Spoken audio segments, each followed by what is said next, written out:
Halo semuanya, selamat datang di channel ini. Ketemu Mimin lagi ya, yang pasti bakal membahas alur cerita anim yang sudah Mimin pilihin khusus buat kalian. Untuk durasi nggak usah diraguin karena pasti bakalan panjang dan bikin kalian puas. Nah, kali ini Mimin bakal membahas anim yang super menarik nih, yang demen karakter utama ditindas di awal-awal, kemudian menjadi kuat dan akhirnya dipuja-puja. Pasti bakal suka banget sama anim yang mau Mimin bahas ini nih. Judulnya adalah Maggie, Sinbad No Boken. Kayak apa ya ceritanya? Udah deh, nggak usah lama-lama lagi. Langsung yuk, masuk ke pembahasan. Hidup tanpa loli, bagai taman tak berbunga. Hai, begitulah kata para om pedo. Aduhai, begitulah kata para om pedo. Oh, om suram tanpa loli.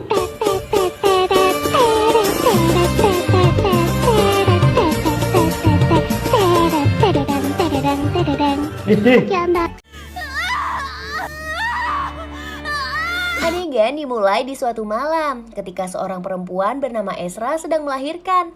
Dia ditemani oleh suaminya yang bernama Badar. Ketika anaknya lahir, berbagai orang hebat di seluruh dunia merasakan sesuatu yang luar biasa baru saja muncul. Mereka semua merasakan kelahiran seorang anak dengan kekuatan yang sangat dahsyat. Sementara itu, Esra ternyata melahirkan seorang anak laki-laki yang diberi nama Sinbad oleh Badar. Tahun demi tahun pun berganti, Kekaisaran Partevia merayakan kemenangan atas konflik yang terjadi dengan Kekaisaran Rem. Para prajurit yang berasal dari rakyat biasa pun berpesta di sebuah kedai. Di sana ada juga Badar yang duduk menyendiri. Tak lama kemudian, beberapa prajurit Kekaisaran datang menemuinya. Mereka memberikan berkarung-karung uang kepada Badar atas jasanya memenangkan perang. Namun, Badar menolak uang tersebut karena merasa tidak layak. Dia pun berdiri dan ternyata salah satu kakinya telah terpotong. Dengan tongkatnya, dia berjalan terseok-seok meninggalkan para prajurit. Dia pun bilang kalau uang itu bisa digunakan untuk mentraktir semua orang yang ada di sana. Setelah membayar minumannya, Badar pun meninggalkan kedai itu. Dia akhirnya berlayar dengan perahunya ke tengah laut untuk mencari ikan. Badar bertekad akan mendapatkan banyak ikan agar anak dan istrinya bahagia. Namun saat dia mengambil jala, dia melihat Sinbad kecil yang ternyata ada di perahu. Akhirnya mereka berdua pun menghabiskan waktu di perahu tersebut. Beberapa saat kemudian badai pun melanda lautan. Badar mencoba menyeimbangkan perahunya sambil mencari arah jalan pulang. Saat itulah Sinbad menunjukkan arah yang benar. Badar pun menuruti petunjuk yang diberikan oleh putranya. Dan mereka pun akhirnya berhasil keluar dari badai. Badar berkata bahwa Sinbad memiliki kekuatan yang hebat. Kelak Sinbad pasti akan menjadi orang besar. Dan Badar meminta Sinbad untuk menuntun semua orang menuju ke kebaikan. 2 tahun pun berlalu. Suatu malam prajurit kekaisaran tengah memburu seorang laki-laki bernama Darius di kawasan hutan. Mereka berhasil menyudutkan Darius di ujung sebuah jurang. Dan tak mau tertangkap para prajurit, Darius pun menjatuhkan diri ke dalam jurang. Esok harinya, Badar baru saja kembali dari menangkap ikan. Dia mendapat banyak sekali ikan, tetapi perutnya mendadak keroncongan. Saat itulah Sinbad datang dan membawakan bekal dari ibunya. Sinbad kemudian meminta ayahnya untuk mengajaknya pergi ke laut. Namun Badar menolak karena Sinbad masih terlalu kecil. Badar bilang kalau Sinbad sudah lebih dewasa, dia boleh ikut melaut kapanpun. Sinbad sangat bersemangat mendengarnya. Dan tak lama kemudian segerombolan warga mendatangi mereka. Tidak seperti dulu di mana mereka memuja Badar, kali ini mereka mencemooh Badar dan menganggapnya sebagai orang buangan. Hal itu karena Badar menolak terlibat perang yang kembali berkecamuk antara Kekaisaran Partevia dan Kekaisaran Rem. Badar yang sudah lelah berperang tidak mau terlibat konflik lagi. Dan hal itu membuat dirinya dan keluarganya mendapatkan cap sebagai orang buangan. Tak hanya mencemooh Badar, para warga pun langsung memukuli Badar sampai babak belur dan pingsan. Badar baru sadar saat sore tiba dan dia pun segera memakan bekal yang dibawakan oleh Sinbad meski sudah tercerai-berai di tanah. Mereka pun pulang dan sampailah dia di rumah saat malam sudah tiba. Badar pun meminta Sinbad untuk mengisi kendi yang sudah kosong dengan air minum. Sinbad pun melaksanakan perintah ayahnya itu. Sementara Sinbad pergi, Badar terlibat perbincangan yang serius dengan istrinya. Ezra membahas mengenai kondisi keuangan mereka yang sangat sulit.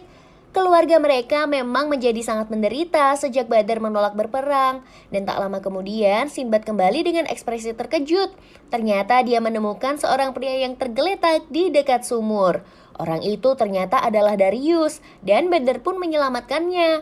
Ketika Darius sadar, Badar kemudian mengizinkannya menginap di rumahnya yang sempit sampai luka-lukanya sembuh. Sejak malam itu, Sinbad menjadi sangat dekat dengan Darius, karena Darius sering menceritakan kisah dari negeri-negeri yang jauh. Darius bercerita ada negeri yang diselimuti salju, dan ada juga negeri yang penuh dengan gurun pasir dan sangat panas. Sinbad pun selalu menghabiskan waktu dengan Darius untuk mendengarkan cerita menakjubkan dari negeri-negeri jauh. Suatu hari saat luka-lukanya belum sembuh, Darius mengemasi barangnya dan berniat pergi. Ezra sempat melarang karena luka-lukanya belum pulih. Namun entah kenapa Darius bersikeras ingin pergi. Namun sebelum ia pergi, beberapa prajurit kekaisaran datang ke rumah itu dan berniat menangkap Darius. Ternyata Darius adalah mata-mata dari kekaisaran Rem. Dan tak mau tertangkap, Darius pun bertarung dan membunuh semua prajurit yang ada di sana. Sinbad datang dan melihat Darius yang membantai prajurit dengan brutal. Darius pun segera menyandra Sinbad dan membawanya ke tengah desa. Darius meminta para warga memberinya kapal untuk dia kabur, atau dia akan membunuh Sinbad. Namun semua warga desa tidak mau peduli dengan Sinbad, dan saat itulah Badar datang dan memohon agar Darius melepaskan Sinbad. Badar bahkan sampai bersujud kepada Darius, namun dia malah direndahkan oleh Darius. Tak mau anaknya dilukai, Badar pun menerjang ke depan dan langsung menikam Darius. Dia pun berhasil menumbangkan Darius dengan sekali serangan. Badar berkata bahwa dia tidak peduli jika dirinya direndahkan oleh siapapun, tetapi jika ada yang ingin melukai keluarganya, dia tidak akan tinggal diam. Setelah itu, Badar dihukum karena dianggap telah menyembunyikan mata-mata kekaisaran Rem. Dia pun dipukul dan dipaksa untuk ikut ke peperangan. Dia diseret dua prajurit untuk berangkat menuju ke peperangan. Sementara warga setempat berkerumun menyaksikan. Badar membuka seluruh pakaiannya dan menunjukkan berbagai luka yang dia dapat selama berperang. Dia pun berkata kepada para warga bahwa perang tidak akan menghasilkan apapun selain penderitaan. Kemudian dia meminta Sinbad untuk menjaga ibunya. Setelah itu Badar pun berangkat menuju ke medan perang.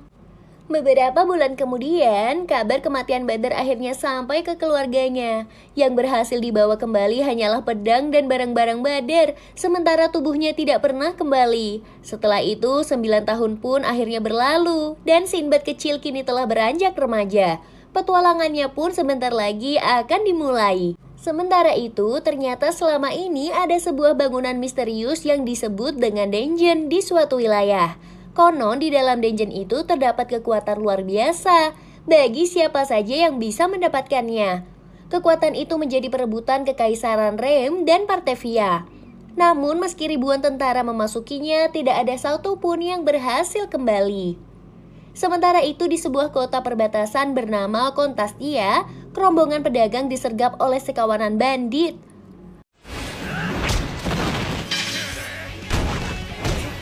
Untungnya, Sinbad muncul dan menghajar para bandit itu dengan mudah. Setelah menyelamatkan rombongan itu, Sinbad baru menyadari bahwa tidak ada laki-laki yang mengawal rombongan tersebut. Ternyata semua laki-laki sudah diberangkatkan menuju ke peperangan oleh pihak kekaisaran. Sebagai rasa terima kasih, Sinbad pun diberi barang-barang dagangan. Namun saat membuka salah satu tong, di dalamnya ada seseorang yang bersembunyi di sana. Orang itu bernama Yunan. Dia berpakaian seperti penyihir. Sinbad pun mengajak Yunan untuk menginap di rumahnya. Mereka pun berangkat menuju ke desa tempat tinggal Sinbad. Sesampainya di sana, Sinbad pun langsung disambut dengan sekumpulan anak-anak yang sangat mengaguminya. Sinbad pun membagikan buah-buahan segar untuk anak-anak itu. Kemudian salah satu ibu dari anak-anak itu bilang agar Sinbad menyisakan buah-buahan untuk ibunya sendiri. Namun Sinbad berkata bahwa dia sudah menyimpan buah-buahan untuk ibunya. Bertahun-tahun lalu sejak kepergian Badar, akhirnya warga desa sana memahami apa yang dirasakan oleh Badar. Mereka membenci perang dan ingin hidup dengan damai. Para warga desa pun akhirnya bersikap baik kepada Sinbad dan ibunya. Sinbad membawa Yunan ke rumahnya dan perempuan itu bertemu dengan Ezra yang mulai sakit-sakitan. Yunan pun diperkenalkan untuk menginap di rumah Sinbad yang kecil dan sempit itu. Sementara itu di suatu kawasan hutan, rombongan prajurit elit kekaisaran tengah melakukan perjalanan. Di dalam tandu, seorang remaja laki-laki bernama Dragul tengah duduk menyantai. Dia adalah komandan dari pasukan kekaisaran Partevia. Mereka melakukan perjalanan menuju ke desa tempat Sinbad tinggal karena sebuah alasan. Esok harinya, Sinbad pamitan untuk pergi ke kota dan menjadi kuli panggul. Dia pun meminta Yuan untuk menganggap rumahnya seperti rumahnya sendiri. Sinbad pun pergi meninggalkan rumah. Sementara itu, Yunan akhirnya mengobrol dengan Ezra. Menurut Ezra, Sinbad adalah anak yang luar biasa, namun harus bertahan di desa itu untuk merawatnya. Dan tak lama kemudian, seorang ibu-ibu datang ke rumah itu dan membawa berita buruk. Ternyata Sinbad telah ditangkap prajurit kekaisaran dan dihadapkan kepada Dragul. Semua itu karena Sinbad selalu mengabaikan surat yang memintanya untuk mengabdi kepada negeri. Sinbad sendiri selalu membakar surat dari kekaisaran dan tidak mau berangkat ke medan perang. Sinbad berkata bahwa kekaisaran hanya menyusahkan para warganya, dan para warganya sudah sangat menderita karena perang. Para warga yang menyaksikan mereka pun setuju dengan Sinbad. Dragul tidak peduli dengan omongan itu dan meminta Sinbad untuk ikut wajib militer. Dia dan 100 prajurit akan dikirimkan ke Denjen demi mencari kekuatan untuk digunakan memenangkan peperangan melawan kekaisaran Reim. Nah, setelah mengatakan itu, Dragul dan rombongannya pun pergi meninggalkan desa. Sementara itu, Sinbad bertemu dengan Yunan. Sinbad mengungkapkan kekesalannya kepada kekaisaran. Yunan kemudian berkata kalau membenci dunia yang saat ini, Sinbad harus menjadi raja dan mengubah dunia menjadi lebih baik. Namun tentu saja Sinbad merasa itu tidak mungkin. Yunan lantas berkata bahwa ada kekuatan raja di dalam Denjen. Dan jika Sinbad mendapatkannya, dia bisa menjadi raja. Setelah itu, Sinbad pun termotivasi dan memutuskan untuk ikut misi ke Denjen. Tidak untuk kekaisaran, tetapi untuk dirinya sendiri. Setelah itu, secara mengejutkan, Yunan pun menghilang. Sinbad kembali ke rumahnya dan bingung harus meminta izin bagaimana kepada ibunya. Namun Ezra sudah paham apa yang diinginkan Sinbad. Dia pun mengambil pedang milik Badr, kemudian memanggil Sinbad. Ezra merestui Sinbad yang akan melakukan perjalanannya. Di sisi lain, Dragul mendapatkan misi dari Kaisar untuk memimpin 100 pasukan menuju Denjen. Dragul pun menerima misi itu, meski dia sendiri sadar bahwa itu adalah misi bunuh diri. Dia pergi ke sebuah balkon sambil berpikir bahwa tidak mungkin hanya dengan 100 orang mereka dapat menaklukkan Denjen. Beberapa tahun lalu, misi serupa yang melibatkan 1000 orang saja tidak berhasil, dan tidak ada yang kembali dari Denjen. Dragul merasa bahwa kekaisaran hanya ingin meyakinkan masyarakat yang mulai hilang kepercayaan dengan cara mengirimkan anggota bangsawan yaitu dirinya untuk ikut ke dalam misi bunuh diri itu. Tak lama kemudian, seorang perempuan bernama Serendine menghampiri Dragul. Melihat kedatangan Seren, Dragul langsung berlutut sambil memberi hormat. Seren meminta Dragul untuk tidak bersikap formal karena mereka sudah menghabiskan masa kecil bersama. Seren pun sudah tahu kalau Dragul akan memimpin pasukan menuju ke Denjen. Dragul kemudian bangkit dan berjanji bahwa dia akan menaklukkan Denjen dan mendapatkan kekuatan di dalamnya. Beberapa waktu kemudian, Dragul sudah memimpin 100 pasukan untuk pergi ke Denjen. Namun ternyata Sinbad tidak hadir di pasukannya. Dragul pun tidak peduli. Tetapi ternyata Sinbad sudah sampai di depan Denjen terlebih dahulu. Dia bilang kepada Dragul bahwa dia yang akan mendapat kekuatan raja untuk dirinya sendiri. Sinbad pun berlari ke pintu masuk Denjen dan bertemu dengan Yunan di sana. Yunan menyemangati Sinbad dan Sinbad pun masuk ke dalam Denjen. Yunan pun merasa bahwa Sinbad akan menjadi sangat luar biasa jika berhasil mendapatkan kekuatan itu. Tak lama kemudian, Dragul dan pasukannya menyusul Sinbad masuk ke dalam Denjen tersebut. Anehnya, meski masuk ke Denjen lebih awal, para prajurit pimpinan Dragul sudah sampai lebih dulu.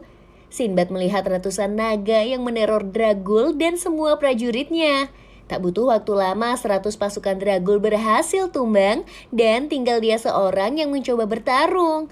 Dia nyaris terbunuh seekor naga, namun Sinbad melemparkan tombak dan membunuh naga itu. Setelahnya, dia dan Dragul pun menyusuri dungeon itu berdua. Sepanjang perjalanan, Dragul memperkenalkan dirinya. Dia adalah putra keluarga bangsawan yaitu Jenderal Draguil Henrius Nodomis PRT Gomidus. Dan dia sendiri adalah komandan militer kawasan barat, yaitu Dragul Nol Henrius Govius Aduh, panjang banget deh pokoknya namanya. Nah, Sinbad sendiri merasa bahwa nama Dragul kepanjangan dan tidak mungkin mengingatnya. Maka Sinbad memutuskan untuk memanggil Dragul dengan sebutan Drakon. Dragul pun tidak terima, kemudian berdebat dengan Sinbad. Dan tak lama kemudian, naga paling besar pun muncul tak jauh dari mereka. Sinbad dan Dragul pun diam-diam memperhatikan naga itu. Mereka merasa bahwa itu adalah Raja Naga. Dan sayangnya, pintu untuk melanjutkan perjalanan dijaga oleh naga itu. Dragul meminta Sinbad untuk maju sebagai umpan, sementara dia akan diam-diam menuju gerbang ke depan sana. Namun tentu saja Sinbad tidak mau melakukannya. Karena itu, Dragul berjalan meninggalkan Sinbad dan mengambil rute aman untuk menuju ke gerbang di depan sana. Tak lama kemudian, semburan geyser pun bermunculan dari arah bebatuan. Dragul pun menangkis semburan geyser yang nyaris menerjangnya. Sambil terus menghindari air panas itu, dia terus mendekati gerbang. Sampai akhirnya dia sampai di depan gerbang dengan selamat. Dia pun mencoba membuka gerbang namun tidak berhasil. Dan saat itulah sang naga raja melihat ke arahnya. Dragul pun ketakutan setengah mati dan merasa hidupnya akan segera berakhir. Naga raja menghimpun serangan cahaya dari mulutnya. Untungnya Sinbad muncul dan menyeret Dragul menjauhi serangan dari naga itu. Seluruh tubuh Dragul gemetaran dan dia meminta Sinbad untuk membunuhnya karena dia sebagai komandan sudah takut kepada musuh. Sinbad pun mengomelinya bahwa sangat wajar jika manusia takut mati. Kemudian Sinbad meminjam perisai Dragul lalu maju menghadapi sang Raja Naga. Geyser pun menyembur di dekat Sinbad dan dengan perisai di tangannya Sinbad memanfaatkan semburan itu untuk berselancar ke atas. Dia berpindah dari satu semburan geyser ke semburan geyser yang lain, kemudian menghajar naga raksasa tersebut. Dia terlempar ke atas kepala sang naga, kemudian menikam pedangnya ke arah kepala naga itu. Tak lama kemudian tubuh sang naga pun berubah menjadi batu dan segera hancur berkeping-keping.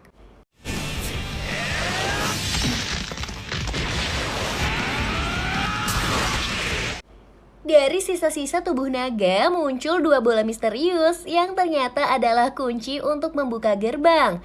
Sinbad dan Dragul membuka gerbang, kemudian melanjutkan perjalanan menyusuri dungeon tersebut. Sepanjang perjalanan, Sinbad berulang kali membasmi monster yang menghadang sekaligus menyelamatkan Dragul. Mereka pun masuk semakin jauh ke dalam dungeon, dan akhirnya tiba di ruangan yang ada di puncak dungeon tersebut. Tidak ada apa-apa di sana, hanya ruangan dengan berbagai perkakas biasa saja. Namun Sinbad berpikiran lain, dia maju mendekati sebuah lampu ajaib dan menyentuhnya. Seketika itu juga jin biru raksasa bernama Baal pun muncul. Dia adalah jin amarah dan pahlawan. Dia berkata akan memberikan kekuatan raja kepada salah satu dari Sinbad atau Dragul. Selain itu, semua benda di ruangan tersebut juga berubah menjadi emas. Karena Sinbad dan Dragul keduanya sama-sama ingin mendapatkan kekuatan, Baal meminta mereka pun bertarung. Yang terkuat akan menjadi tuannya. Sinbad pun maju menghadapi Dragul. Keduanya saling beradu ilmu pedang, namun ternyata Dragul lebih unggul dalam memainkan pedang. Sinbad pun terjatuh dan Dragul siap menikamnya. Namun, Sinbad menangkap pedang itu dengan kedua tangannya, kemudian menghajar Dragul dengan pukulannya. Mereka berdua pun melanjutkan pertarungan dengan tangan kosong. Sinbad unggul dalam pertarungan itu. Dia bisa menghajar Dragul sampai babak belur dan akhirnya tumbang. Namun, Dragul masih memiliki tekad baja. Meski sudah terluka parah, dia memaksa bangkit dan maju menyerang Sinbad. Melihat datangnya serangan, Sinbad pun maju dan menjotos Dragul sekuat tenaga sampai bocah itu terkapar tak sadarkan diri. Sinbad pun menang dan kekuatan Baal menjadi miliknya. Sebuah lingkaran sihir terukir di pedang Sinbad, tanda bahwa dia adalah tuan dari Baal. Setelah itu, secara mengejutkan Sinbad terlempar keluar dungeon bersama berkarung-karung emas di sekitarnya. Ternyata sudah ada ratusan prajurit kekaisaran yang menyambutnya. Mereka semua bersorak karena keberhasilan Sinbad. Salah satu dari prajurit pun meminta Sinbad menyerahkan kekuatan raja sekaligus seluruh emas. Namun Sinbad menolak karena dia sudah bersusah payah mendapatkannya. Para prajurit pun mengepung Sinbad dan Sinbad bersiap melakukan pertarungan. Saat itulah Yunan muncul dan memberitahu Sinbad cara menggunakan kekuatannya. Lingkaran sihir di pedang Sinbad juga menyala terang. Tak lama kemudian, Baal pun muncul dan Sinbad pun menghajar seluruh pasukan yang mengepungnya dengan serangan yang dilancarkan oleh Baal. Setelah itu, Yunan menggunakan sihir untuk membuat Sinbad dan semua hartanya melayang. Dia pun mengantarkan Sinbad kembali ke desanya. Beberapa saat kemudian, Sinbad sampai di desanya dan disambut beberapa orang yang khawatir. Ternyata Sinbad sudah pergi selama 2 bulan dan sejak itu juga kondisi ibu Sinbad semakin parah. Sinbad pun bergegas menuju ke rumahnya dan melihat ibunya yang sudah sekarat. Dia mendatangi ibunya tetapi ibunya merasa yang datang adalah Badar. Ibunya pun berkata bahwa Sinbad telah tumbuh dewasa dan sangatlah kuat. Setelah mengungkapkan betapa dia bangga kepada Sinbad, dia pun akhirnya meninggal dunia. Beberapa waktu kemudian, kabar mengenai keberhasilan Sinbad menaklukkan dungeon meluas ke sepenjuru negeri. Bocah belasan tahun ini berhasil melakukan apa yang gagal dilakukan puluhan ribu tentara kekaisaran. Hal itu memicu semangat pemberontakan pada kekaisaran yang semakin semena-mena. Sejak saat itu, kekaisaran pun selalu mengincar Sinbad. Suatu ketika, putri kekaisaran yaitu Seren terjun langsung untuk mencari Sinbad. Dia sampai di sebuah desa dan menginterogasi seorang warga desa. Sinbad yang muncul dan dengan mudah mengalahkan sekaligus mempermalukan Seren. Dan tak hanya itu, dia menyandera Seren dan membawanya ke laut menggunakan perahunya. Di tengah laut, Sinbad memasukkan Seren ke dalam tong dan melemparkannya ke tengah laut.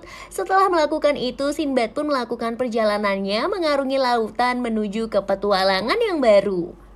Beberapa waktu sejak Sinbad melakukan dungeon, berbagai bangunan misterius pun muncul di seluruh penjuru dunia. Semua bangunan itu merupakan dungeon dan dimulailah era penaklukan dungeon untuk mendapatkan kekuatan.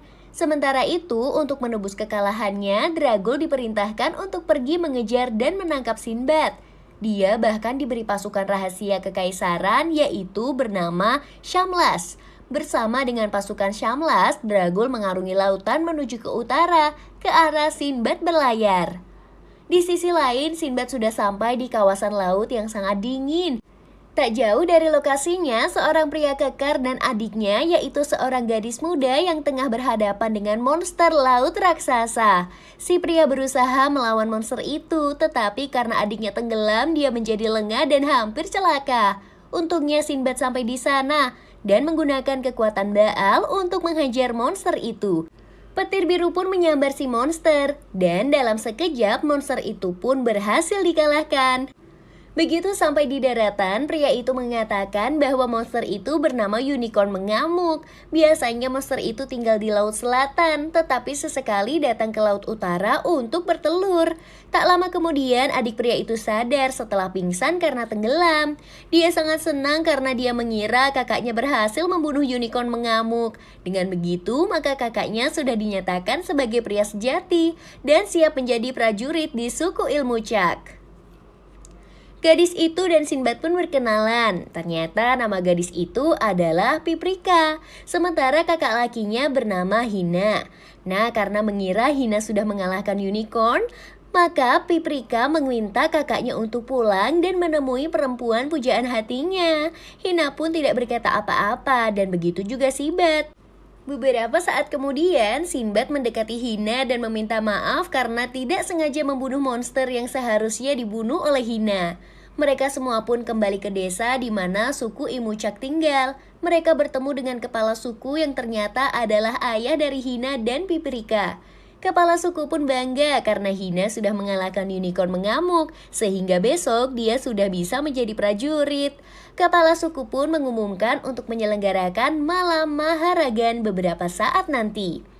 Tak lama kemudian, Sinbad, Hina, Piprika, dan kepala suku pun berkumpul di sebuah ruangan. Waktu itu, kepala suku mengatakan ada bangunan misterius yang mendadak muncul di dekat sana. Dia akan memerintahkan beberapa orang memeriksa bangunan itu. Namun Sinbad langsung melarangnya karena bangunan itu adalah dungeon. Di negeri asalnya, puluhan ribu orang sudah mati karena memasuki dungeon itu. Ternyata kabar mengenai dungeon sampai di sana juga. Mereka juga tidak tahu kalau ada anak muda yang berhasil menaklukkan dungeon tersebut. Sinbad pun berkata kalau dia adalah anak muda yang dimaksud. Sebagai pembuktian, dia mengeluarkan pedangnya yang memiliki lingkaran sihir berwarna biru. Setelah itu, kepala suku pun berjanji tidak akan mengirim siapapun menuju ke dungeon di sekitar sana. Malam harinya ketika Sinbad tertidur, seorang bocah misterius muncul di atasnya. Dia ternyata adalah anggota dari pasukan Shamlas. Memanfaatkan Sinbad yang sedang lengah, ia pun melompat dan berusaha membunuh Sinbad. Namun Sinbad segera bangun dan menendang bocah itu. Mereka pun bertarung di ruangan tersebut dan Sinbad pun terjatuh serta nyaris ditikam senjata si bocah misterius. Namun dengan kekuatan Baal, dia berhasil menyambarkan petir biru dan mengalahkan si bocah. Tak lama kemudian, Hina, Piprika, dan kepala suku pun datang ke sana. Mereka heran kenapa Sinbad masih mengampuni orang yang ingin membunuhnya. Namun Sinbad berkata bahwa dia ingin menyadarkan bocah itu. Dimulai dari cara berbicara bocah itu yang terlalu kasar. Akan tetapi, meski Sinbad mengampuninya, si bocah itu malah tampak tidak senang. Tak lama kemudian, dua orang yang lain anggota Shamlas muncul dengan cepat, lantas membawa bocah tadi menjauhi tempat itu. Beberapa waktu kemudian, karena ingin menjadi pria sejati sekaligus kuat seperti Sinbad, Hina nekat melakukan perjalanan menuju dungeon. Kabar itu sampai ke telinga Sinbad dan dia bergegas menyusul Hina karena tidak ingin dia terbunuh. Namun Sinbad tetap terlambat karena Hina sudah memasuki dungeon yang ada tak jauh dari sana. Mau tak mau, Sinbad pun menyusul Hina dan memasuki dungeon tersebut. Sementara dari kejauhan, Yunan muncul dan sangat tertarik karena Sinbad kembali mengeksplorasi dungeon. Dan mungkin akan mendapatkan kekuatan yang lain yang ada di dalam dungeon tersebut. Hina sampai di dalam dungeon dan dia berhadapan dengan berbagai monster yang ada di sana. Dia pun cukup hebat, mampu melawan setiap monster yang mencoba menyerangnya. Tak lama kemudian, Dragul, seorang penyihir bernama Falan, dan 3 anggota Shamlas muncul di sana. Mereka tidak begitu peduli dengan Hina dan langsung berjalan menuju ke sebuah gerbang. Namun saat mengetahui salah satu dari mereka adalah bocah yang menyerang Sinbad, Hina pun langsung maju dan melawan mereka semua. Pertarungan pun terjadi di sana. Meski Hina sangatlah kuat, namun dia tidak bisa berbuat banyak jika melawan banyak musuh sekaligus. Dia pun terdesak, namun untungnya Sinbad datang dan menyelamatkannya. Pertarungan pun sesaat terhenti. Dragul menyapa Sinbad setelah lama tidak bertemu. Penyihir Falan pun memperkenalkan diri. Namun tak lama kemudian, si bocah laknat yang punya dendam kesumat dengan Sinbad yaitu Jafar melompat dan menyerangnya. Pertarungan pun akhirnya kembali berlangsung. 2 anggota Shamlas yang lain yaitu Vital dan Mahat bertarung melawan Hina. Sementara Jafar langsung mengikat Sinbad dengan tali dari berbagai arah. Jafar menyerang dari belakang, namun Sinbad memukulnya dengan telak. Jafar bertanya kenapa Sinbad bisa mengetahui pergerakannya, tetapi Sinbad bilang kalau dia hanya asal menyerang. Sementara itu, Hina yang dikeroyok berhasil dijatuhkan. Sinbad pun berusaha menyelamatkannya, namun karena lengah, dia nyaris terkena serangan mendadak. Hina langsung melompat dan menepis serangan itu, kemudian membawa Sinbad menjauh. Karena terdesak, mereka berdua melompat ke sebuah kolam dan berenang menjauh. Sementara itu, penyihir Falan langsung membekukan air di kolam tersebut. Mereka pun melanjutkan perjalanan menyusuri dungeon tersebut. Sementara itu, Hina berhasil membawa Sinbad pergi ke tempat aman. Di sana, Hina bertanya kenapa Sinbad datang. Tapi Sinbad malah balik bertanya dong, kenapa Hina sampai ke sana. Hina bilang kalau dia ingin kuat seperti Sinbad. Mendengarnya, Sinbad justru terheran-heran karena setaunya Hina sudah sangat kuat. Sementara itu, rombongan Dragul akhirnya sampai ke ruangan di mana ada jin penunggu bersemayam. Mereka pun memanggil jin penunggu itu, dan tak lama kemudian jin bernama Valelor pun muncul. Valelor bertanya siapa yang ingin menjadi raja, tetapi dia langsung mencium bau aneh dari arah rombongan. Dia mengenali aroma Valan dan tahu kalau penyihir itu tidak benar-benar ada di sana dan hanya menggunakan wadah. Valelor pun meremukan tubuh Valan, sehingga wadah aslinya yaitu sebuah boneka kecil muncul. Setelah mengurusi Valan, Valelor pun bertanya siapa yang ingin menjadi raja. Dragul berkata dia ingin membawa kekuatan raja untuk kekaisaran, namun Valelor kecewa dengan keputusan itu. Dia pun menolaknya karena hanya akan memberikan kekuatan kepada mereka yang benar-benar menginginkannya. Tak lama kemudian Sinbad dan Hina sampai di sana. Valelor pun senang karena ada partisipan lain yang akan memperebutkan kekuatan raja. Setelah itu, Valelor menciptakan tiruan mini dari dirinya yang berupa kucing bernama Minifor.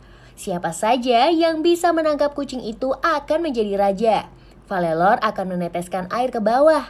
Dan jika tidak ada yang bisa menangkap kucing saat air menetes, mereka semua tidak akan bisa keluar dari dungeon. Sinbad pun mengatur strategi. Dia mengajak rombongan di sana untuk bekerja sama agar bisa keluar dari dungeon. Salah satu dari mereka harus bisa menangkap Minifor tepat pada waktunya. Dia pun menyarankan agar mereka mengepung Minifor dari berbagai arah. Kemudian dalam aba-aba yang ditentukan, mereka melompat untuk menangkap kucing itu. Agar lebih adil, Sinbad berkata dia tidak akan ikut menangkap, karena dia akan menjadi orang-orang yang memberi aba-aba.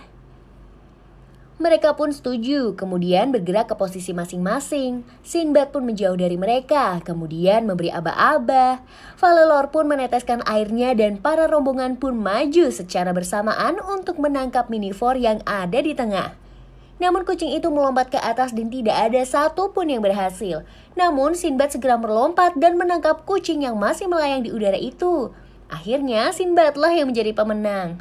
Rombongan lain kesal karena Sinbad mencurangi mereka. Namun Sinbad berkata bahwa dia hanya ingin keluar dengan selamat. Jika tidak dengan cara itu, mustahil mereka bisa menangkap kucing itu dengan tepat waktu. Dan saat itulah Sinbad berkata bahwa dia ingin mengubah dunia dengan kekuatannya.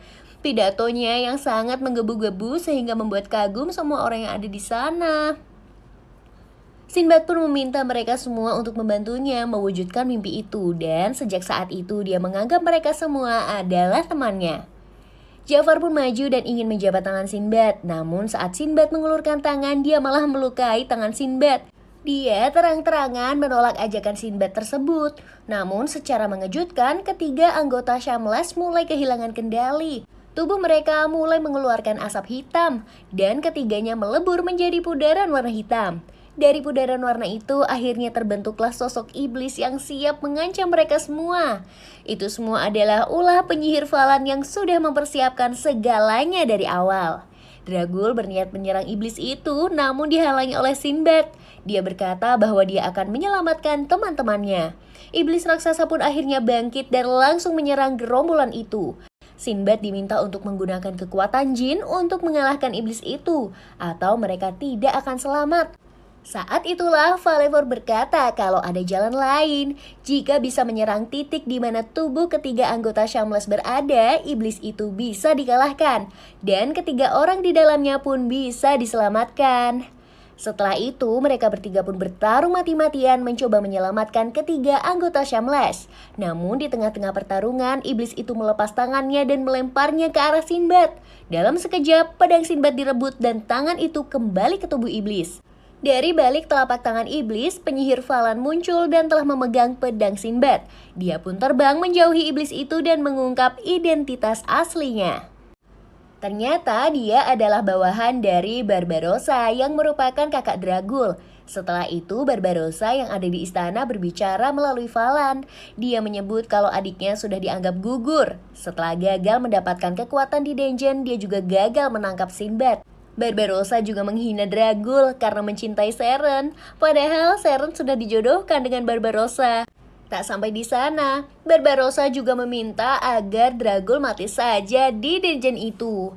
Dragul pun kecewa dan jatuh berlutut. Dan saat itulah tangan iblis nyaris menerjangnya, namun Hina melompat dan membawa Dragul menjauh.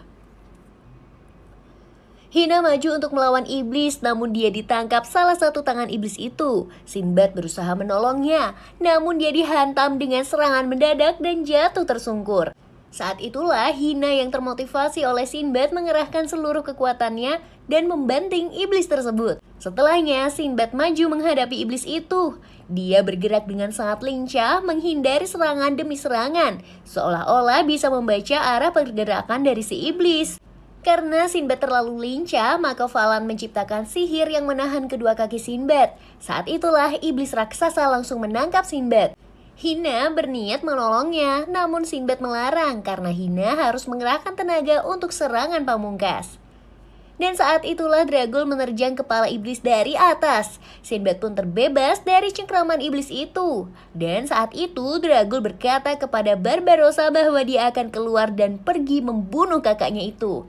Setelahnya, Sinbad dan Dragul bekerja sama untuk menahan iblis tersebut. Begitu mereka berhasil menahan pergerakan iblis, Hina mengerahkan seluruh sihirnya ke tombak yang dia pegang.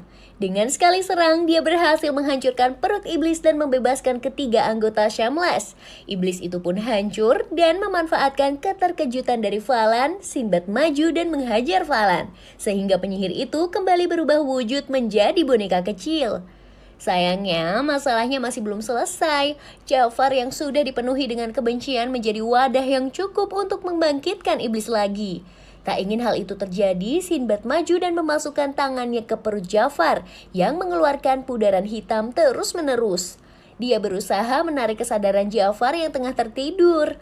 Beberapa saat kemudian, Sinbad justru terlempar ke alam bawah sadar Jafar. Dia melihat Jafar kecil yang menderita karena selalu tersiksa. Jafar kecil bertemu dengan Jafar yang lebih dewasa dan dia didoktrin oleh Jafar yang lebih dewasa. Dan saat itulah Sinbad datang menemui mereka, kemudian memeluk dua versi Jafar itu. Sinbad pun berhasil menyadarkan Jafar dan iblis pun akhirnya benar-benar musnah. Melihat aksi Sinbad, Falefor pun terkejut. Dia tidak menyangka ada orang yang bisa mengembalikan kesadaran orang lain yang sudah dipenuhi dengan kegelapan. Tak lama setelahnya, mereka semua setuju kalau Sinbad adalah wadah yang cocok bagi Falefor. Falefor pun segera memberi kekuatan kepada Sinbad dan mengakui bahwa Sinbad adalah rajanya mulai saat itu. Dan seketika itu juga Sinbad dan rombongannya terlempar keluar dari dungeon beserta dengan harta karun yang sangat melimpah. Di sana mereka sudah disambut oleh kepala suku dan beberapa orang dari desa. Kepala suku pun sangat bangga kepada Hina yang telah membuktikan bahwa dirinya layak untuk menjadi pria sejati. Sementara itu, Dragul memutuskan untuk pergi karena ada urusan yang harus dia selesaikan. Sinbad pun memahaminya dan tidak menghalangi Dragul. Sementara itu, di dalam hatinya Dragul berkata bahwa jika dia tidak terikat sumpah setia dengan negerinya, dia pasti akan mengabdi kepada Sinbad. Dan saat itulah secara tidak sengaja Dragul terpilih menjadi wadah pelayan, yaitu seseorang yang diterangi sang raja dan merupakan pemilik wadah logam jin. Tanpa dia ketahui, dan dia telah mendapatkan berkah berupa kekuatan jin. Dan dia adalah orang yang pertama yang mendapatkan kekuatan itu. Beberapa saat kemudian, upacara penobatan Hina menjadi pria sejati pun diselenggarakan. Sejak saat itu namanya adalah Hina Hoho dan dia siap menjadi prajurit Imucak. Namun pada suatu kesempatan dia menemui ayahnya dan berkata bahwa dia ingin mengabdi kepada Sinbad. Dia ingin membantu Sinbad membentuk dunia baru yang akan diciptakan oleh Sinbad. Mendengar itu ayahnya justru sangat bangga dan memang sudah sewajarnya prajurit Imucak melakukan hal yang seperti itu. Tersisa satu lagi yang harus dilakukan. Hina pergi ke rumah perempuan pujaan hatinya dan dia menghadap ke ayah perempuan itu yang ternyata adalah petinggi Federasi Imucak.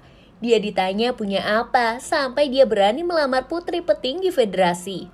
Hina pun berkata kalau dia memang belum memiliki apa-apa, tetapi dia ingin mewujudkan banyak hal bersama dengan calon istrinya itu.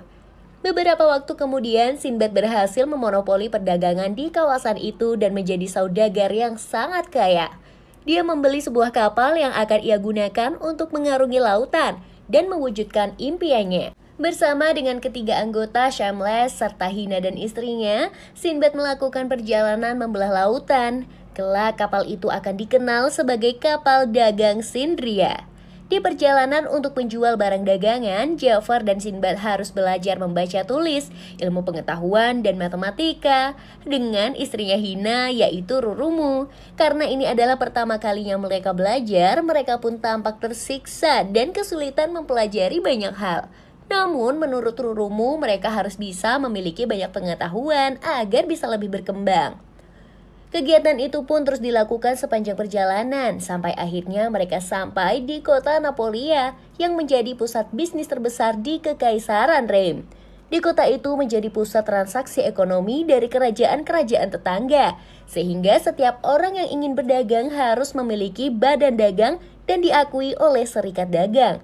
Karena tidak mengetahui hal itu, Sinbad dan kelompoknya pun asal berdagang di kota itu. Mereka pun akhirnya didatangi oleh petugas dan tidak boleh berdagang. Untuknya, pria misterius kembali datang dan ingin membeli semua dagangan Sinbad.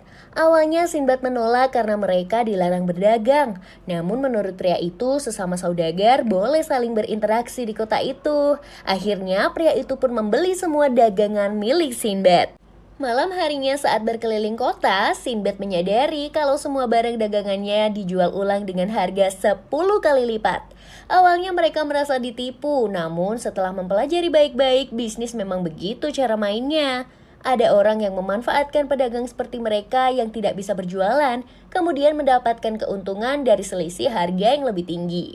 Sinbad pun semakin tertarik mendalami bisnis. Dia meminta rombongannya kembali ke Imucak untuk mendapatkan barang dagangan lagi. Sementara dia akan berada di kota dan mempelajari cara kerja bisnis. Akhirnya Sinbad pun ditinggal sendirian di kota itu. Suatu ketika dia bertemu dengan pria misterius yang membeli semua barang dagangannya. Sinbad pun ingin berguru dengannya dan mengajaknya pergi ke sebuah kedai. Pria misterius itu mengaku bernama Harun dan dia berasal dari kerajaan Balbat yang merupakan pusat bisnis dunia kedua setelah Kekaisaran Rem. Mereka pun mengobrol mengenai bisnis dan Sinbad belajar banyak darinya. Pada suatu kesempatan, Sinbad mendinginkan kembali minuman Harun menggunakan sihir es yang dia dapat dari jin Valevor. Dia pun menceritakan kisahnya yang menaklukkan 2 dungeon. Harun menganggap cara Sinbad bercerita lebih baik daripada penyair. Harun pun menjelaskan bahwa penyair adalah orang-orang yang menjual cerita dan mendapat bayaran. Setelah itu, Sinbad juga mengatakan bahwa dia ingin mengubah dunia. Demi mewujudkan mimpinya, maka dia harus sukses dalam berdagang. Awalnya Harun menganggap mimpi Sinbad itu terlalu mengada-ngada. Tetapi akhirnya dia memberitahu bahwa untuk bisa berdagang di Rain, Sinbad butuh pengakuan dari serikat dagang. Dan untuk mendapatkan pengakuan dari serikat dagang, Sinbad harus punya badan dagang. Dan untuk membentuk badan dagang, setidaknya butuh 100 koin emas. Harun berkata dia harus pergi ke Remano selama 1 bulan. Jika setelah dia kembali dan Sinbad bisa mengumpulkan 100 koin emas, maka Harun akan merekomendasikannya ke serikat dagang. Setelah itu, dia pun pergi meninggalkan Sinbad. Akan tetapi 100 koin emas adalah uang yang sangat banyak. Berdagang bolak-balik Rain ke Imucak saja paling hanya mendapat beberapa koin tembaga. Namun Sinbad tidak mau menyerah karena 100 koin emas tidak seberapa jika dibandingkan dengan mimpinya mengubah dunia. Sampai akhirnya saat dia melihat pedang yang selalu dia bawa, Sinbad pun mendapatkan ide cemerlang. 1 bulan pun berlalu dan Harun telah kembali ke kota Napolia. Dia terkejut saat melihat kerumunan massa yang menyaksikan aksi Sinbad. Ternyata Sinbad menceritakan kisah petualangannya selama ini, sambil sesekali memamerkan kekuatan yang dia peroleh dari dungeon. Dari hasil pertunjukannya itu, dia mendapatkan banyak sekali uang. Melihat Harun datang, Sinbad pun langsung menemuinya. Harun berkata bahwa dia kagum dengan cara Sinbad mencari uang. Namun Sinbad bilang bahwa semua itu karena ucapannya Harun, yang bilang kalau Sinbad lebih hebat daripada penyair. Namun Sinbad masih kekurangan uang dan ia meminta Harun menunggu beberapa saat lagi. Saat itulah pelayan Harun memberikan sekantung penuh koin emas. Harun berkata bahwa itu adalah bayaran untuk pertunjukan Sinbad. Dan saat itulah satu pelayan Harun memperkenalkan identitas asli Harun. Ternyata dia adalah Raja Balbat dan nama aslinya adalah Rashid. Beberapa waktu kemudian, Rashid telah membantu Sinbad mendapatkan sertifikat badan dagangnya. Dia pun senang karena sudah bisa berjualan di Reim. Namun menurut Rashid, Sinbad harus melakukan pertunjukan teater karena dia sangat mahir melakukannya. Sinbad awalnya menolak karena tujuannya melakukan pertunjukan adalah demi mengumpulkan uang persyaratan. Namun menurut Rashid, Sinbad pun harus punya gedung untuk badan dagangannya. Dia butuh gudang untuk menyimpan barang dagangan. Selain itu butuh juga kereta kuda untuk mengangkut barang dagangan. Karena itu Sinbad harus terus mengumpulkan uang. Menurut Rashid, pertunjukan sangat dikagumi oleh penduduk Reim. Dua yang paling populer adalah pertandingan berkelahi dan teater. Rashid tidak menyarankan Sinbad melakukan pertarungan karena terlalu berbahaya. Maka dari itu, Sinbad harus melakukan pertunjukan teater. Karena gurunya sudah menyarankan begitu, maka Sinbad pun menyetujuinya. Dia pun mulai tampil di teater. Tetapi ketika Sinbad muncul dengan pedang berkilaunya, semua penonton langsung terpana. Sinbad pun memulai aksi teaternya dan sukses besar menarik minat warga Reim. Reputasinya melebar kemana-mana dan setiap pertunjukan yang dia lakukan semuanya sukses besar. Tak hanya itu, bahkan orang-orang yang jauh juga berbondong-bondong ingin menyaksikan. Namun banyak dari mereka yang tidak mendapatkan tempat duduk.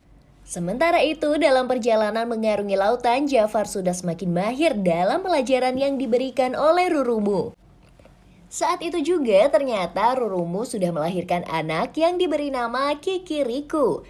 Karena sering menghabiskan waktu bersama di kapal, Jafar akhirnya sangat dekat dengan Kikiriku. Mereka pun tengah melakukan perjalanan kembali dari Imucak dan berlayar menuju ke kota Napolia di Reim. Suatu ketika kapal dagang rombongan Jafar kembali di pelabuhan Napolia. Mereka langsung disambut pengawal-pengawal yang diutus oleh Sinbad. Mereka semua pun diantar menuju ke Koloseum yang sangat ramai. Di tengah-tengah Koloseum, Sinbad tengah melakukan aksi teatrikal menceritakan seluruh perjalanannya. Para penonton pun sangat kagum dengan aksi Sinbad tersebut. Sementara itu karena Jafar lengah, Kikiriku berjalan sendirian menjauhinya. Begitu sadar, Jafar pun segera mencari bocah itu. Dia pergi ke ruangan bawah tanah dan terkejut saat Kikiriku sudah ditahan oleh monster raksasa. Tak mau bocah itu kenapa-kenapa, Jafar pun berusaha melawan monster itu. Awalnya dia kewalahan dan babak belur dihajar oleh monster itu. Namun karena tidak ingin Kikiriku terluka, dia pun nekat bangkit dan meminta wadah logam untuk memberinya kekuatan. Dan saat itulah lingkaran sihir berwarna biru muncul di depannya. Senjata yang dia pegang juga menyala biru dan dipenuhi petir. Dia telah menjadi wadah logam petir yang terlahir dari jin Baal. Jafar pun maju dan menghajar monster itu dengan jurus petirnya. Dan setelah melakukan berbagai serangan, dia berhasil menumbangkan monster itu dan menyelamatkan Kikiriku. Tak lama kemudian, Jafar pun jatuh pingsan.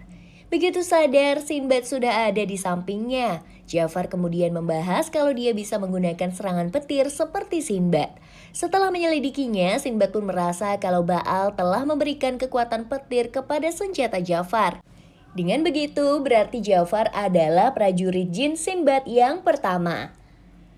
Beberapa waktu kemudian, rombongan Jafar terkejut melihat Sinbad yang sudah memiliki gedung megah sebagai badan dagangannya. Sinbad pun kemudian berkata bahwa selama mereka pergi, dia belajar banyak dengan gurunya, yaitu Rashid. Dengan begitu, mereka semua bisa menjual barang-barang dari seluruh penjuru dunia di Reim. Beberapa saat kemudian Rashid pun pamit karena dia harus kembali ke kerajaannya. Seperginya Rashid, Sinbad berkata kalau Rashid adalah raja di kerajaan Balbat. Jafar dan yang lainnya pun terkejut setengah mati. Beberapa waktu kemudian, seperti ide dari Rashid, Sinbad menuliskan kisah petualangannya dan menyebarkannya di Reim. Reputasinya pun semakin meluas dan dia dikenal sebagai Sinbad si petualang. Dan sejak saat itu awal baru dari badan dagangan Sinbad pun dimulai. Nama badan dagangannya adalah Badan Dagang Sindria.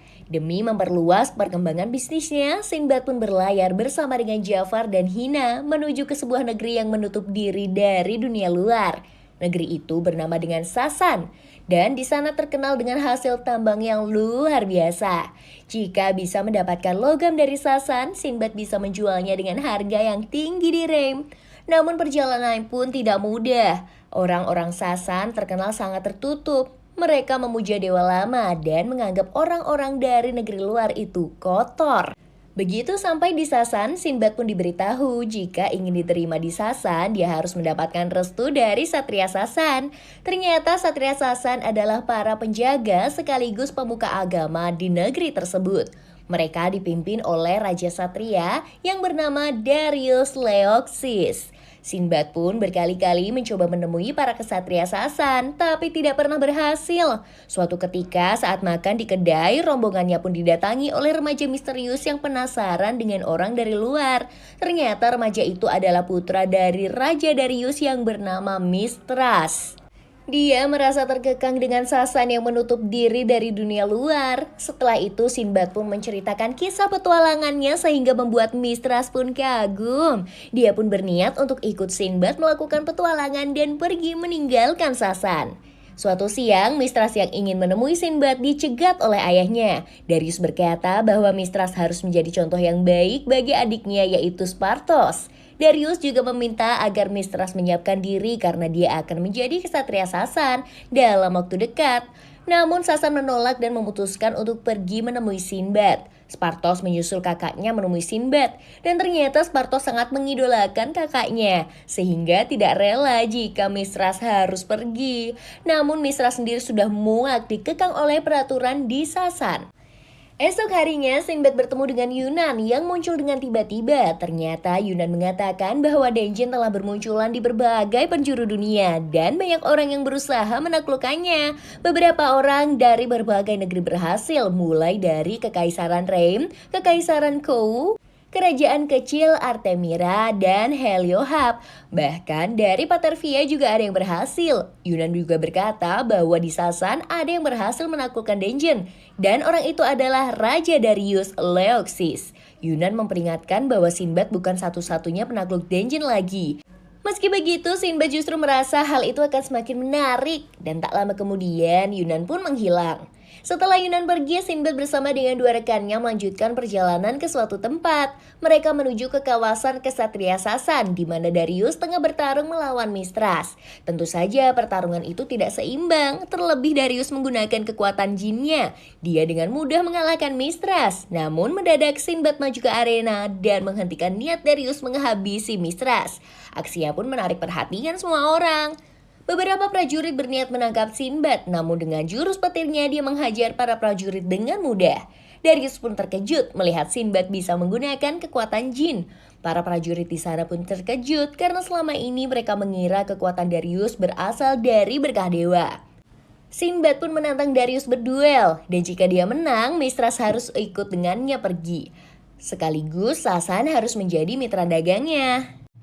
Akhirnya duel pun terjadi. Dia bisa mengimbangi setiap serangan dari Darius dan mereka juga saling melancarkan serangan jin sehingga membuat para prajurit kaget karena Sinbad bisa mengimbangi kekuatan raja mereka. Namun mendengar hal itu Sinbad menjadi kesal dan dia tidak ingin disamakan dengan Darius yang belum bisa menggunakan kekuatan jin dengan sempurna. Dan saat itulah Sinbad mengeluarkan jurus yang sudah dia sempurnakan. Dia melapisi tubuhnya dengan kekuatan jin Baal sehingga menciptakan armor yang mengubah penampilan Sinbad. Itu adalah kekuatan sejati dari jin. Tak lama kemudian dia menyambarkan halilintar yang sangat dahsyat dan menerjang Darius. Gelegar pun tercipta di ruangan itu beserta dengan debu yang berhamburan. Saat ledakan mereda, Sinbad dan Darius pun telah menghilang. Sinbad membawa Darius terbang menuju ke area pegunungan. Dan di sana dia bilang bahwa sangat mudah jika dia ingin menjajah Sasan. Sinbad melancarkan serangan ke arah pegunungan dan gunung-gunung pun hancur terkena serangan Sinbad. Dengan kekuatan sedahsyat itu, Sinbad bisa saja menjadi penjajah. Tetapi dia hanya ingin berbisnis. Dia pun menceritakan bahwa orang-orang di seluruh dunia sedang berlomba mendapatkan kekuatan dari Denjin. Artinya, jika ada orang dengan kekuatan dahsyat, maka perang berskala besar akan terjadi. Untuk mencegahnya, Sinbad berencana membangun negeri yang makmur dan membawa perdamaian. Dia pun meminta Sasan untuk bekerja sama dengan dirinya. Tak lama kemudian, Sinbad dan Darius kembali ke tempat tadi mereka bertarung. Di sana Sinbad berkata bahwa pertarungan melawan Darius berakhir seri. Dan daripada buang-buang waktu, mereka pun membuat kesepakatan. Darius juga bilang kalau kekacauan tengah melanda dunia, sehingga dewa yang dipuja di negeri Sasan memberikan berkah kepada Sinbad. Mulai saat itu, Sinbad pun diakui semua orang di Sasan. Mereka pun melakukan perjanjian dagang, dan Mistras boleh pergi bersama dengan Sinbad. Setelah melakukan perpisahan, Sinbad dan rombongannya pun kembali ke kapal, dan berniat melakukan perjalanan menuju ke kerajaan kecil Artemira. Kerajaan Artemira juga dikenal dengan Kerajaan Langit karena lokasinya berada di kawasan tebing-tebing curam. Kerajaan itu terkenal dengan permata yang melimpah di sana. Setelah berlayar selama beberapa waktu, Sinbad dan rombongannya pun sampai di kawasan Artemira. Di sana mereka melihat dua perempuan yang menunggangi burung raksasa. Setelah itu, Sinbad dan rombongannya harus berjalan kaki melintasi tebing yang curam dan terjal untuk menuju ke Artemira. Suatu ketika, Sinbad menggunakan perlengkapan jinnya dan bilang dia juga bisa terbang menggunakan kekuatan itu. Namun Jafar langsung menyambarnya dengan petir dan bilang kalau itu adalah ide yang bodoh. Mereka bisa langsung dianggap musuh jika terbang menggunakan perlengkapan jin. Setelah itu mereka pun melanjutkan perjalanan panjang yang melelahkan. Dan pada akhirnya mereka sampai di Artemira dan mereka sangat terkejut dengan peradaban yang ada di sana. Artemira benar-benar membangun pemukiman di sekitar tebing yang curam dan mereka bisa hidup bersama dengan burung-burung raksasa. Tak hanya itu, kebanyakan dari penduduk adalah perempuan. Beberapa saat kemudian, rombongan Sinbad pun sampai di istana ratu. Mereka menghadap ke perempuan yang mereka kira adalah ratu, namun seseorang perempuan datang dan mengambil boneka yang ada di singgasana. Ternyata yang selama ini dikira ratu hanyalah boneka perempuan. Hahaha. Nah, ratu yang sesungguhnya itu baru saja hadir. Dia adalah Myradianus Artemina. Dan saat itu Sinbad langsung mengutarakan niatnya. Namun ternyata Mira tidak peduli karena dia membenci laki-laki. Sinbad pun maju dan menggoda Mira. Namun Mira malah menodongkan senjatanya. Dan saat itu juga lingkaran sihir dari senjata Sinbad bereaksi dengan lingkaran sihir milik Mira. Mereka berdua pun saling menyadari bahwa masing-masing dari mereka adalah penakluk dungeon. Para prajurit perempuan langsung mengepung, sementara Mira dengan cepat merampas pedang dan liontin Sinbad. Tak bisa melawan, Sinbad dan rombongannya ditelanjangi dan diikat. Sinbad, Jafar, dan Mistras dilempar ke jurang, sementara Hina malah dikerubungi cewek-cewek cakep. Untungnya, Sinbad dan kedua rekannya jatuh ke sebuah sungai sehingga selamat dari maut. Mereka pun segera mencari dedaunan untuk menutupi bagian vital mereka. Saat mereka tertidur, mendadak sekumpulan ular mengerubungi mereka. Sinbad dan Mistras pun kaget dan langsung melompat minggir. Sementara Jafar malah menangkap para ular dan memakannya. Setelah itu mereka pun menghabiskan hari demi hari di dasar jurang sambil mencoba bertahan hidup dengan makanan seadanya. Suatu ketika, Mistras melihat daging matang jatuh dari langit. Dia membawa daging itu untuk dimakan bersama dengan teman-temannya. Ternyata ada mutiara yang menempel di daging itu, namun Sinbad dan Jafar tidak peduli dan lebih memilih makan. Malam harinya, Mistras mengajak dua temannya pergi ke area yang dia temukan daging saat itu.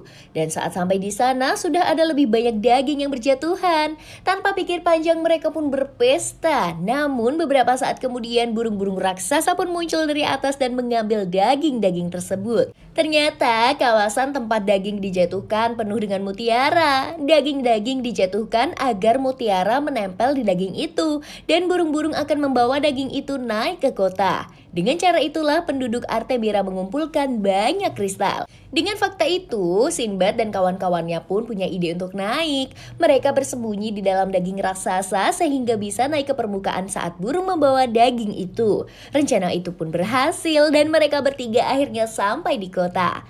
Sinbad pun segera pergi ke ruangan Mira berada. Dia langsung mengambil pedang dan liontinnya. Beberapa saat kemudian, Mira dan Sinbad pun terlibat pertarungan. Ternyata Mira juga bisa menggunakan perlengkapan jin. Mereka berdua terbang di udara dan bertarung tanpa khawatir merusak bangunan. Keduanya bisa bertarung dengan imbang sampai akhirnya Sinbad berganti dari perlengkapan Jin Baal ke perlengkapan Jin Valevor. Dengan kekuatan Jin Valevor, Sinbad bisa melancarkan serangan-serangan beku kepada Mira. Namun kekuatan asli dari Valevor bukanlah es maupun salju. Kekuatan aslinya adalah stagnansi, yang artinya dia bisa mempengaruhi gerak benda apapun. Dengan kekuatan itu, Sinbad memperlambat pergerakan Mira tanpa disadari oleh perempuan itu. Sinbad pun berhasil bergerak dengan cepat sehingga mampu mengalahkan Mira. Siang harinya, Sinbad, Jafar, dan Mistras diminta menghadap Mira. Mereka pun mendatangi Mira yang ternyata sedang dipijat oleh pelayannya dan sedang dalam keadaan tidak memakai apa-apa. Nah, setelah itu Mira pun mengakui kekalahannya dari Sinbad. Beberapa waktu kemudian, Mira sudah memakai pakaiannya dan mendeklarasikan kerjasama bisnis dengan Sinbad. Setelah itu, Sinbad berkata bahwa dia ingin membentuk aliansi kekuatan dengan Artemira karena khawatir akan pecah perang antar pengguna kekuatan jin di kemudian hari. Untuk mencegah hal itu terjadi, Sinbad harus bekerja sama dengan sebanyak mungkin pihak. Tak lama kemudian, Mira menceritakan tentang penyihir misterius yang disebut Magi. Menurut Mira, Magi adalah orang yang sudah hidup selama ratusan tahun dan memiliki kekuatan yang sangat dahsyat. Siapa sih sosok Magi sendiri? Dia belum pernah ada yang tahu. Tetapi konon dengan kekuatannya, Magi bisa menciptakan bangunan-bangunan yang disebut dengan dungeon di berbagai penjuru dunia.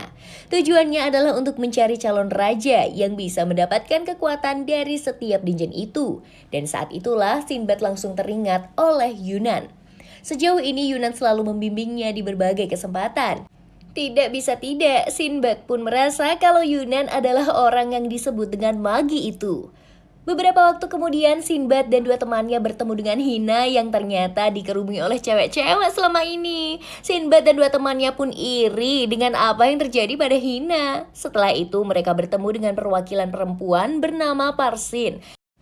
Parsin inilah yang akan menjadi perwakilan diplomatis Artemira dengan badan dagang Sinbad. Beberapa waktu kemudian, Sinbad dan rombongannya pun meninggalkan Artemira menggunakan burung raksasa menuju ke kapal mereka di kawasan perairan.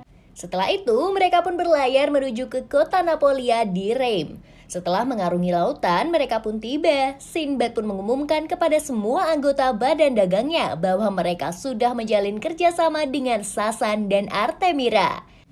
Dia juga memperkenalkan Mistras yang menjadi perwakilan dari Sasan dan juga Parsin yang merupakan perwakilan dari Artemira. Mereka semua pun berpesta merayakan keberhasilan tersebut dan musim pertama anime ini pun akhirnya selesai. Kisah petualangan Sinbad di anime ini sudah pasti mengambil referensi dari cerita Sinbad pada kisah 1001 Malam yang terkenal itu. Meski tentu saja dengan berbagai bumbu tambahan yang membuat ceritanya menjadi semakin menarik.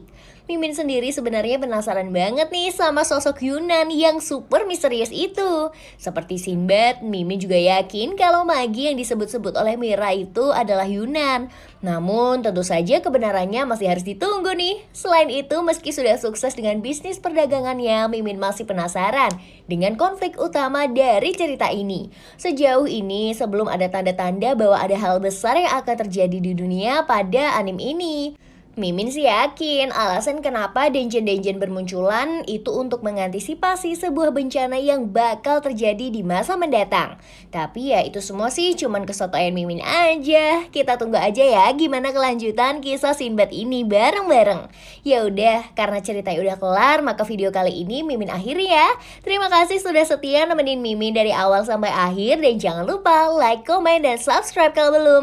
Dan sampai jumpa di video berikutnya. Dadah! Parsin inilah yang akan menjadi perwakilan diplomatis Artemira dengan badan dagang Sinbad. Beberapa waktu kemudian, Sinbad dan rombongannya pun meninggalkan Artemira menggunakan burung raksasa menuju ke kapal mereka di kawasan perairan. Setelah itu, mereka pun berlayar menuju ke kota Napolia di Rame. Setelah mengarungi lautan, mereka pun tiba. Sinbad pun mengumumkan kepada semua anggota badan dagangnya bahwa mereka sudah menjalin kerjasama dengan Sasan dan Artemira. Dia juga memperkenalkan Mistras yang menjadi perwakilan dari Sasan dan juga Parsin yang merupakan perwakilan dari Artemira. Mereka semua pun berpesta merayakan keberhasilan tersebut dan musim pertama anime ini pun akhirnya selesai.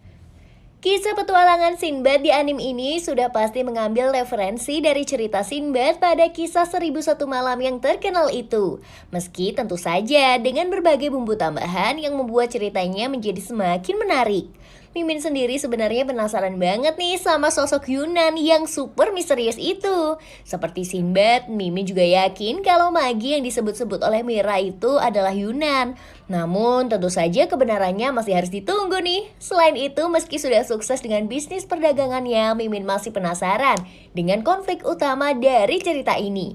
Sejauh ini, sebelum ada tanda-tanda bahwa ada hal besar yang akan terjadi di dunia pada anime ini. Mimin sih yakin alasan kenapa Denjen-Denjen bermunculan itu untuk mengantisipasi sebuah bencana yang bakal terjadi di masa mendatang. Tapi ya itu semua sih cuman kesotoyan Mimin aja. Kita tunggu aja ya gimana kelanjutan kisah Sinbad ini bareng-bareng. Ya udah, karena ceritanya udah kelar, maka video kali ini Mimin akhiri ya. Terima kasih sudah setia nemenin Mimin dari awal sampai akhir. Dan jangan lupa like, komen, dan subscribe kalau belum. Dan sampai jumpa di video berikutnya. Dadah! Hidup tanpa loli, bagai taman tak berbunga. Hai, begitulah kata para ompedo. Aduhai, begitulah kata para ompedo. Oh, om suram tanpa loli.